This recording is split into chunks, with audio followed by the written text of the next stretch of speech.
할렐루야. 오늘은 계속해서 우리 로마서에 있는 말씀 2장 12절에서 24절까지, 제가 지난번에 로마서를 10장까지 했다고 우리 이상우 장로님이 와서, 목사님 로마서는 16장까지 있어요. 그래서 그러신가요? 그랬는데 로마서 16장까지 있습니다. 여러분들이 여러 번 반복해서 읽고 오시면 좋습니다. 오늘 로마서 2장 12절서부터 우리 보도록 하겠습니다. 12절서부터 24절까지입니다. 로마서 2장 12절부터 24절까지 말씀. 무릇 율법이 없이 범죄한 자는 또한 율법 없이 망하고, 무릇 율법이 있고 범죄한 자는 율법으로 말미암아 심판을 받으리라.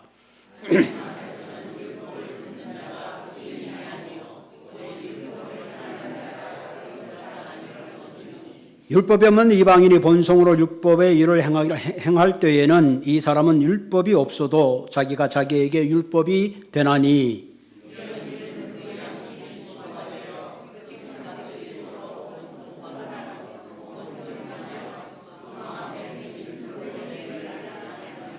곧 나의 복음에 이른 바와 같이 하나님이 예수 그리스도로 말미암아 사람들의 은밀한 것을 심판하시는 그날이라.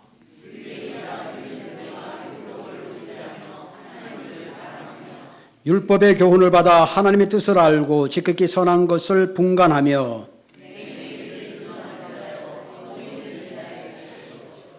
율법에 있는 지식과 진리의 모본을 가진 자로서 어리석은 자의 교사요 어린아이의 선생이라고 스스로 믿으니,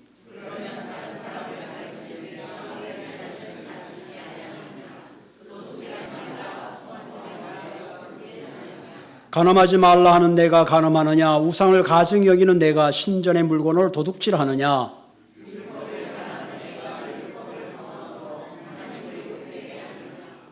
기록된 바와 같이 하나님의 이름이 너희 때문에 이방인 중에서 모독을 받는도다. 아멘.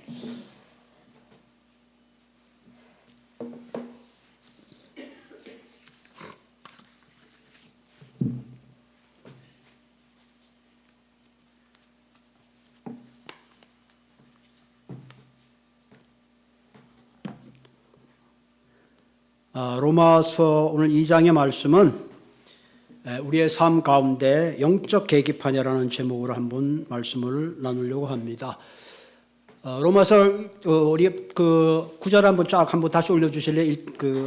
12절서부터 12절서부터 보면, 무릇 율법이 없이 범죄하는 율법으로 망하고 무릇 율법이 있고 범죄하는 율법으로 말미암아 심판을 받는다. 이 말은 그 당시 율법이라고 하는 것은 출애굽, 레위기, 민수기, 신명기에 있는 모세의 율법을 말합니다. 그러니까 바울이 로마에 편지를 하면서 율법이 없는 사람이라는 것은, 한마디로 율법이 없이 범죄한 자라는 것은 이방인을 말하는 거죠. 이방인들은 율법이 없이 망하고, 그 대신 모세의 율법을 가지고 너희는 율법으로 범죄한 때는, 율법을 범한 자는 율법으로 심판을 받는다. 그런 얘기죠. 그 다음에 13절.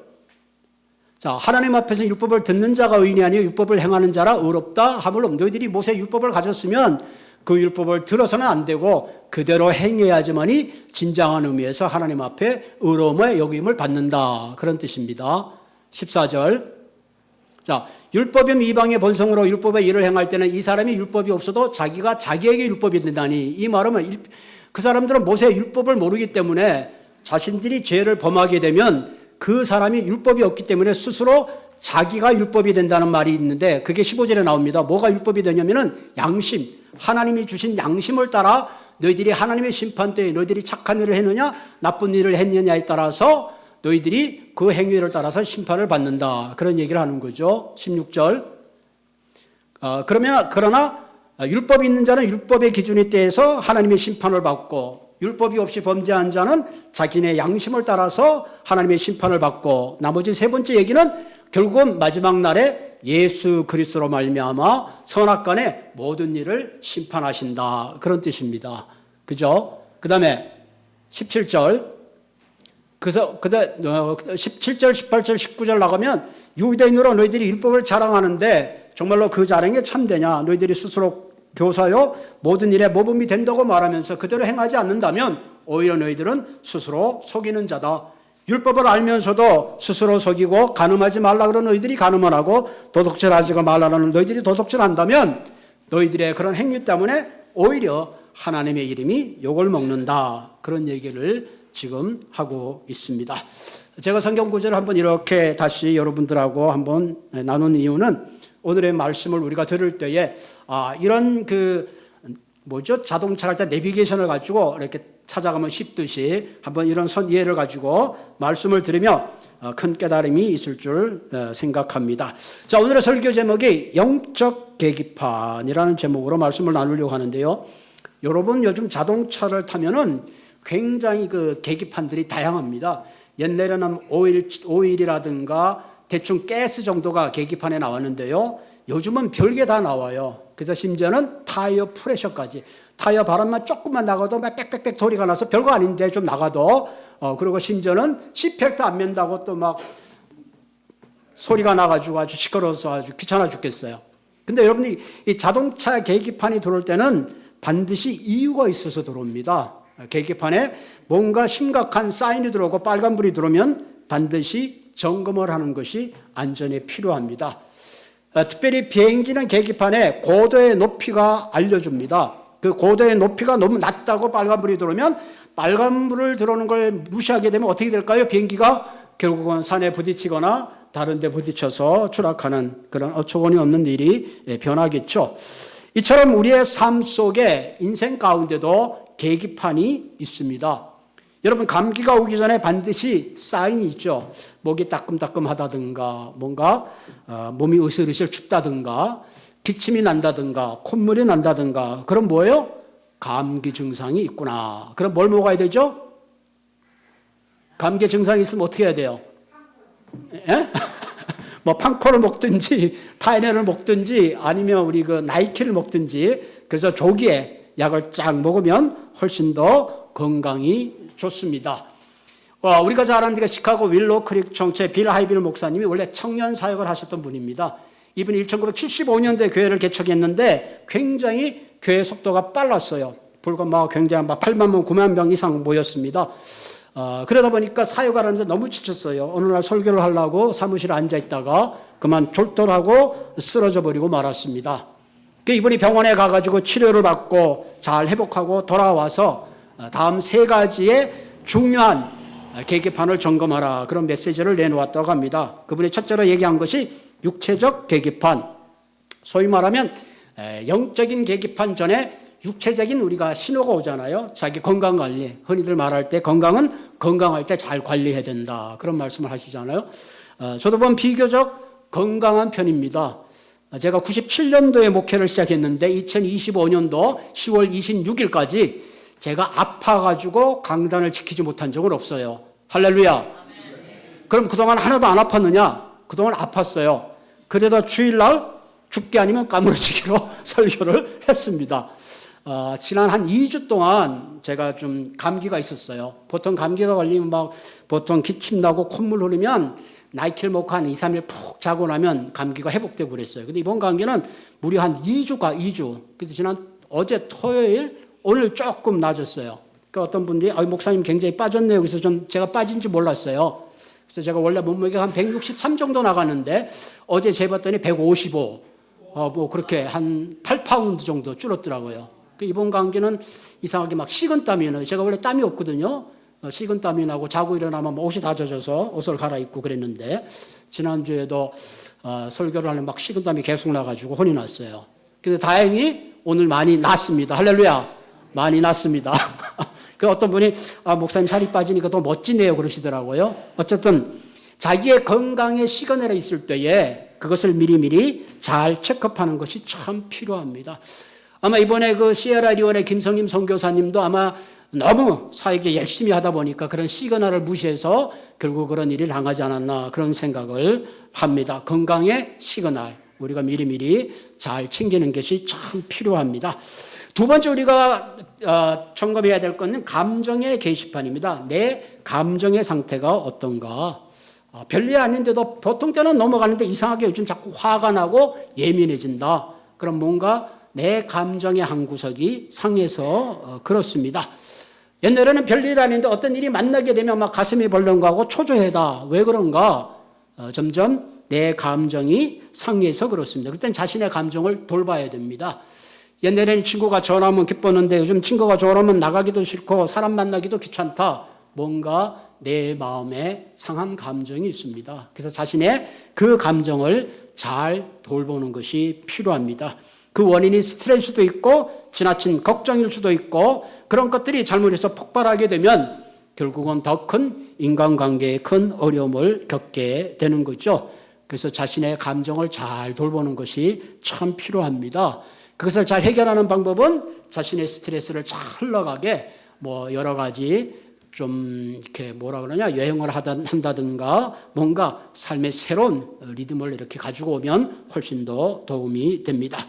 세 번째 우리가 점검해야 될 게 영적 계기판입니다. 나의 영적인 상태를 점검하는 게 참 필요합니다.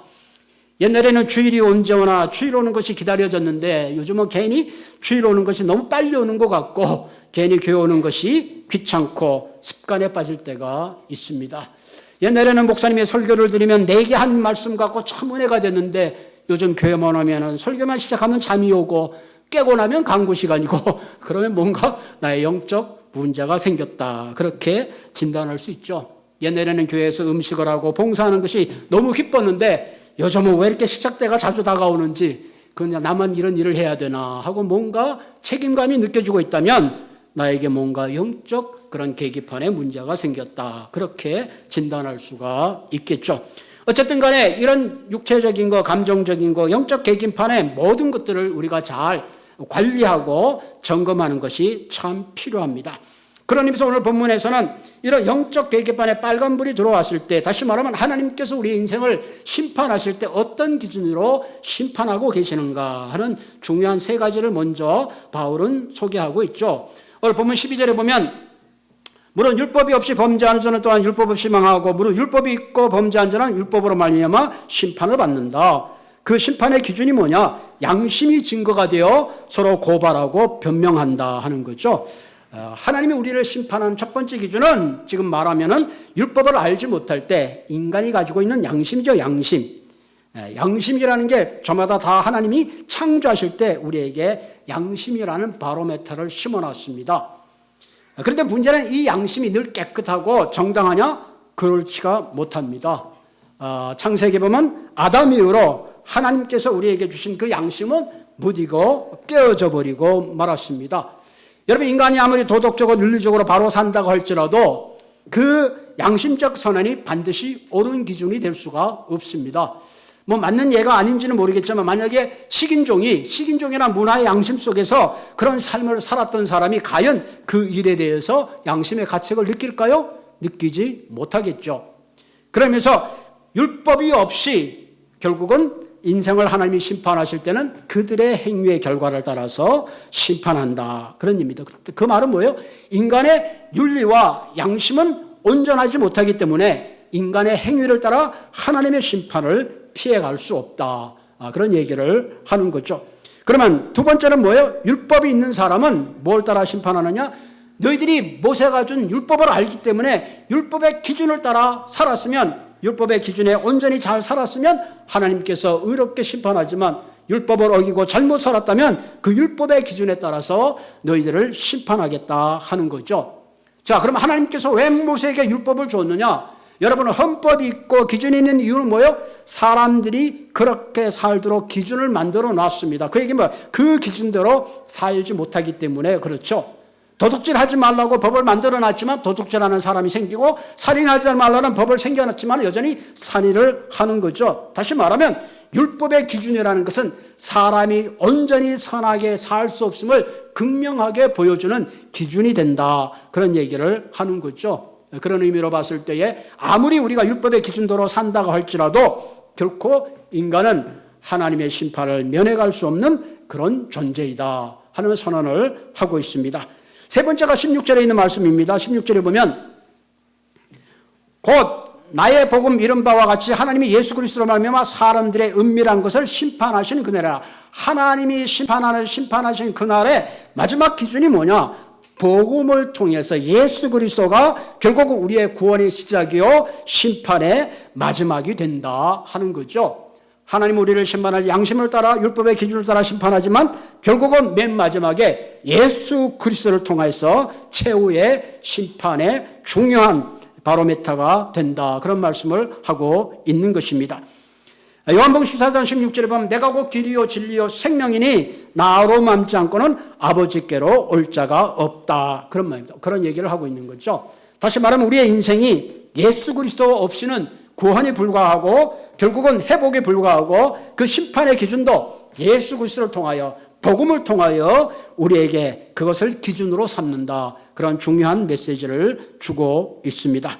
그러면 오늘 본문을 통해서 우리의 삶 속에 영적 계기판에 불이 들어왔을 때에 그것을 어떻게 회복할 수 있는가 세 가지 중요한 원리를 우리에게 말해주고 있습니다. 첫 번째는 자신의 착각을 버려야 합니다. 따라합시다. 착각을 버리자. 착각이라는 게 뭐예요? 나의 나됨을 잘못 인식하는 거예요. 오늘 보면 17절에서 20절에 보면 17절 봅시다. 유대인이라고 불리는 내가 율법을 의지하여 하나님을 자랑하며 18절 율법의 교훈을 받아 하나님의 뜻을 알고 지극히 선한 것을 분간하며 19절 맹인의 길을 인도하는 자요 어둠에 있는 자의 빛이요 율법에 있는 지식과 진리의 모본을 가진 자로서 어리석은 자의 교사요 어린아이의 선생이라고 뭐예요? 스스로 믿으니 참 어처구니가 없구나. 그 말이 빠져 있어요. 참 어처구니가 없구나. 여러분 스스로 뭐예요? 이 정도 나는 하나님을 자랑하고 어둠의 빛이요 모든 진리의 모범이 되는 자여 교사요 선생이라고 스스로 그렇게 착각하고 살아가고 있다 하는 겁니다. 이 본문은 반대로 이렇게 해석할 수 있어요. 율법을 의지하지만 사실은 자신의 의를 의지하고 하나님을 자랑하는 것 같지만 사실은 하나님을 자랑하지 않고 선을 행하는 것 같지만 사실 악을 더 행하고 맹인을 인도하는 것 같지만 맹인을 더 어둠 가운데로 끌고 가고 오히려 선생이 되고보다는 많은 사람들을 어둠의 길로 인도하는 잘못된 길로 인도하는 너희들은 그 잘못을 알지 못하고 착각하고 있다. 그렇게 말씀을 하고 있는 겁니다. 다시 말하면 유대인의 가장 큰 착각은 뭐예요? 내가 스스로 영적으로 건강하다고 생각하는 겁니다. 스스로 의롭다고 생각하는 겁니다. 스스로 이 정도면 괜찮다고 생각하는 겁니다. 다시 말하면 내용은 없고 형식만 남아 있습니다. 경건의 모양은 있는데 경건의 능력을 상실해 버렸습니다. 과연 이런 사람이 하나님 앞에 정직하게 나올 수 있을까요? 성경에 보면 예수님께서 내가 온 것은 의인을 부르러 온 것이 아니라 죄인을 부르러 왔는데 내 스스로 의인이라고 생각하는 사람이 어떻게 하나님 앞에 나올 수 있느냐 하는 얘기입니다. 오늘 이 시간 이 말씀을 통해서 하나님은 우리에게 정말로 너희들이 척하는 너의 본심을 하나님 앞에서 지적하고 우리는 그것을 내놓을 수 있어야 합니다. 우리가 잘못하면 신앙생활하면서 나 정도면 영적으로 건강하다고 착각하는 경우가 참 많이 있습니다. 오늘 이 본문을 통해서 내 스스로 하나님 앞에 자복하고 주님의 자비와 겸손이 필요한 존재라는 것을 하나님 앞에 정직하게 내어놓을 수 있어야 한다는 사실입니다. 오늘 많은 사람들이 교회에 나오는 것으로 충분하다고 생각합니다. 사실은 그렇지 않아요. 예배를 통해서 주님을 만나야 됩니다. 하나님을 만나고 내가 어떤 존재인가를 매 순간 깨달아야 합니다. 어떤 사람은 모태신앙을 자랑합니다. 20년, 30년 신앙 연수를 자랑합니다. 연수와 신앙의 성숙은 다른 것입니다. 내가 성경의 지식을 많이 가지고 있다 할지라도 그 지식대로 사는 거와 삶의 차원은 다른 겁니다. 내가 기도하지 않으면서도 기적을 기대하고 말씀에 순종하지 않으면서도 하나님의 축복을 기대한다는 것은 자기의 착각인 것입니다. 오늘 하나님의 이 말씀을 통하여 우리 모두에게 어린아이의 모든 일을 버리고 성숙한 어른으로 영적 착각에서 벗어나기를 간절히 우리에게 말씀하고 있습니다. 그래서 오늘 이 본문을 통해서 우리가 하나님 앞에 깨달아야 되는 것은 내 스스로 의인이 아니요 내가 얼마나 미숙한 존재인가를 다시 한번 하나님 앞에 스스로를 발견하는 그런 아침이 되시기를 주님의 이름으로 부탁을 드립니다. 두 번째, 이 유대인들이 크게 잘못했던 것 중에 이유가 하나는 자신의 위장을 벗어야 되는 겁니다. 따라 봅시다. 위장을 벗어버리자. 다시 말하면 스스로가 의인이라는 착각 속에 그 착각이 스스로를 위장하고 말았습니다. 21절에 볼까요? 자, 그러면 다른 사람을 가르치는 내가 내 자신을 가르치지 아니하느냐? 도둑질하지 말라고 말하는 내가 왜 도둑질하느냐 하는 거죠. 가늠하지 말라고 말하는 내가 왜 가늠하며 우상을 가증히 여기지 말라고 하는 내가 왜 신전에 도둑질을 하느냐. 제가 이 말씀을 보면서 제 자신에게 참 큰 질문을 하게 됐습니다. 사실 목사라는 입장에 가르치는 입장 아니에요? 이러면 안 된다, 저러면 안 된다. 그러면서도 과연 내 스스로가 얼마나 그리스도 안에 성숙하고 있느냐 하는 제 자신에게 큰 질문을 던지게 됐습니다. 한마디로는 뭐예요? 겉으로는 진리를 외치고 겉으로는 사랑을 외치고 겉으로는 용서를 외치지만은 사실은 사랑하지 않고 용서하지 않는 이중적 마음을 이야기하고 있습니다. 내 마음에 악을 가지고 있으면서 선한 척하는 사람, 이걸 우리는 표리부동하다 그런 말을 하죠. 겉과 속이 다르다. 때로는 우리가 내 마음의 본심보다 말이 잘못 나올 때가 얼마나 많은지 모릅니다. 예수님이 신약에서 가장 싫어했던 사람들이 바리새인입니다. 예수님이 이렇게 책망했습니다. 너희들은 회칠한 무덤 같다.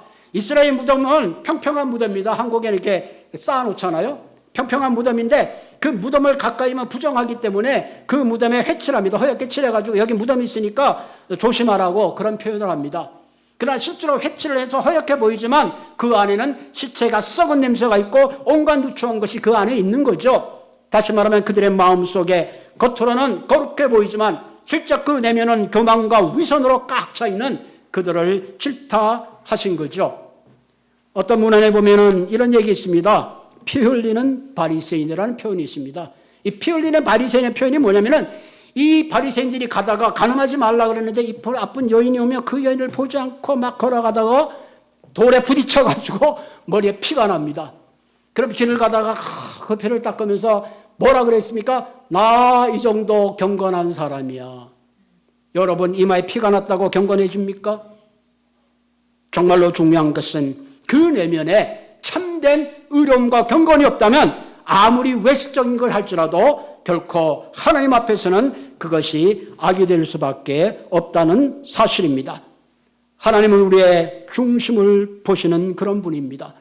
우리 시간 주님께서 내 중심을 보신다면 과연 나는 표리부동한 인간인가? 정말로 하나님 앞에 진정한 의의를 가지고 나아가는가? 어떤 존재인가를 주님 앞에 여러분 스스로가 판단하고 규명하는 그런 아침이 되시기를 바랍니다. 세 번째 우리가 영적 계기를 탈피하는 세 번째 방법은 중요한 것이 있는데 열매를 맺어야 합니다. 유대인들이 스스로 착각하고 위장할 때 그들은 율법을 욕되게 할 뿐만 아니라 궁극적으로는 이방인에게 하나님의 이름을 욕되게 했습니다. 자, 23절 볼까요? 자, 율법을 자랑하는 내가 율법을 범하러 하나님을 욕되게 하느냐? 기록된 바와 같이 하나님의 이름이 너희 때문에 이방인 중에서 모욕을 받는다. 여러분 한번 생각해 보세요. 내가 예수 믿는 그것 때문에 하나님께 영광이 되고 하나님의 이름이 높여져야 되는데 반대로 내가 하나님을 믿는 나 때문에 하나님의 이름이 모욕을 받고 심지어는 뭐예요? 이방인으로부터 모독을 받는도다. 모독을 받는도다. 여러분 교회를 나가는 사람들을 흔히들 성도라고 그러죠. 성도. 성도라는 뜻이 뭐예요? 거룩한 성자의 무리도입니다. 거룩한 무리들이에요. 적어도 저와 여러분들은 거룩한 무리입니다. 어떤 거룩한 무리입니까? 예수님이 살아갔던 거룩한 삶, 성결한 삶, 바른 삶, 의로운 삶, 정결한 삶, 사랑의 삶, 겸손의 삶, 용서의 삶을 보여주는 거룩한 무리들이 되어야 된다는 사실입니다. 세상의 사람들이 예수님을 알지 못하는데 누구를 통해서 예수를 볼 수 있습니까? 내가 살아가는 삶을 통해서, 내가 보여주는 용서를 통해서, 내가 보여주는 섬김의 삶을 통해서 비로소 그들은 예수 그리스도를 발견하고 알아갈 수 있다는 사실입니다. 여러분 물론 우리가 도덕적이나 윤리적으로 거룩하다는 것이 구원의 중요한 기본이 되지는 않아요. 그러나 적어도 우리가 예수 그리스도의 복음을 알고 구원을 받고 성도라고 부름을 받는 그 순간부터는 적어도 우리는 세상 사람들과 다른 차원의 도덕적 윤리적 기준을 가지고 살아가야 합니다. 오늘 크리스찬들이 놓치고 있는 분이 이 부분입니다. 내가 구원받고 하나님의 백성 된 것은 중요한데 내가 하나님의 백성으로 하나님의 거룩한 성도의 삶에 실패하기 때문에 많은 사람들이 오늘날 그리스도가 세상의 빛과 소금의 역할을 감당치를 못하는 것입니다. 여러분 마태복음 5장 20절에 이런 말씀이 있죠. 내가 너희에게 이르노니 너희의 의가 바리새인보다 낫지 못하면 결코 천국에 들어가지 못한다. 너희 의가 바리새인보다 낫지 못하다는 얘기가 뭐예요?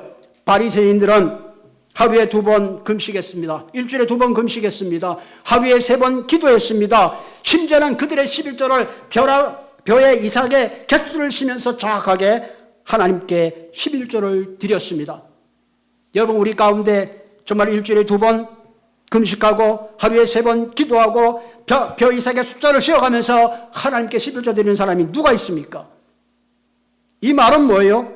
그와 같은 종교의 정확성보다 중요한 것은 이들은 그렇게까지 하나님을 존경하고 사랑했는데 그 행위 안에는 그들의 의를 나타내고 진정한 하나님의 사랑이 없었다는 것을 말씀하고 있습니다. 그렇다면 뭐냐? 너희들이 하나님에 대한 사랑이 진짜 있다면 오히려 그들의 행위보다 더 윤리적으로 도덕적으로 한 수 넘어서야 된다. 그렇게 말씀하고 있습니다. 십계명에 보면 살인하지 말라고 하죠. 그러나 예수님은 이런 말씀을 했습니다. 너희 마음에 형제를 미워하는 마음이 있다면 이미 살인한 것이다. 십계명에는 간음하지 말라고 했지만 너희 마음에 이미 여인을 하여 음욕을 품는 마음이 있으면 이미 간음한 것이다 그랬습니다. 무슨 말을 하고 있습니까? 중요한 것은 내 마음의 본성이 어떤 마음의 방향을 가지고 있느냐 하는 것이 굉장히 중요한 것을 말씀하고 있는 겁니다. 적어도 우리의 도덕과 윤리의 의식이 세상의 어떤 사람들보다 더 높은 수준의 삶을 살아야 된다는 것을 주문하고 있습니다. 기독교 초기 일제강점기에 많은 기독교인들이 존경을 받았습니다. 크리스찬 그러면 깨끗하다, 참 도덕적이다, 참 멋있다, 그런 이미지가 있었습니다. 여러분 김구 선생님은 기독교인이 아니지만 이런 얘기를 했습니다. 우리나라의 경찰서 10개를 세우는 것보다 교회 하나 짓는 것이 낫다. 오늘날 기독교는 어떤가요? 정말로 세상 사람들이 말하는 윤리와 도덕성을 가지고 있나요? 정말 우리가 세상의 빛과 소금의 역할을 잘 감당하고 있나요? 우리는 회개하고 하나님 앞에 우리의 영적 자만심을 내려놓아야 될 때입니다. 우리 가운데 완벽한 사람은 없습니다. 때때 우리가 육체적인 질병이 있을 수도 있고 감정적인 고갈이 있을 때도 있고 영적 침체를 겪을 수가 있습니다. 그러나 중요한 것은 하나님 앞에 정직하게 서야 합니다. 하나님의 자비와 긍휼을 구하며 적어도 성도로서 우리가 바른 삶을 향하여 살아가야 될 줄로 믿습니다. 오늘 이 말씀을 생각하면서 다시 한번 우리의 육신적인 감정적인 영적 계기판을 살펴가면서 하나님의 사명자로서 주께서 우리에게 맡기신 사명을 잘 감당하시는 한 분 한 분 되시기를 주님의 이름으로 축복을 드립니다. 같이 기도하시겠습니다.